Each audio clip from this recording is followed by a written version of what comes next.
তো আপনাদের সাথে আমি একটা মজার গল্প শেয়ার করবো। তো কিছুদিন আগে হয়েছে কি, আমি আমার এই যে সাফরান সোপটা এটা ডেলিভারি নিয়ে একটি কসমেটিক দোকানে গিয়েছিলাম। তো যাওয়ার পরে ওখানে একজন লোক ছিল, সে আমার এই সাবানটা দেখা সে আমাকে এটার দাম জিজ্ঞেস করছে। তো আমি এটা বলছি 150 টাকা। তখন সে বললো যে উপরে ঘাস দিয়ে রাখছে। আমি বলছি ভাই কি বললেন, এটা ঘাস দিয়ে রাখছি, এটা অরিজিনাল সাফরান।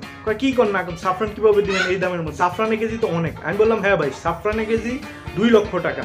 তো আমরা যদি এটাকে 1 গ্রাম ধরি তাহলে 1 গ্রাম হচ্ছে 200 টাকা। তো 1 গ্রাম সাফরান কিন্তু এখানে নাই। 1 গ্রাম সাফরান দিয়ে কিন্তু আমরা 6টা থেকে 7টা সাবান তৈরি করতে পারি। তো ওই হিসাবে আমাদের এখানে প্রায় কয় টাকা, মনে করেন 40 থেকে 50 টাকা সাফরান এখানে ইউজ হয়েছে। তো বাকি আর যে অয়েলগুলো আছে, কোকোনাট অয়েল, ক্যাস্টর অয়েল, এগুলো সব দামগুলো যদি আমরা ক্যালকুলেট করি তাহলে মনে করেন 120 থেকে 30 টাকা এটা কষ্ট করে। তো আমরা 150 টাকা বিক্রি করি, তারপর আমাদের 20 থেকে 30 টাকা আমাদের প্রফিট থাকে।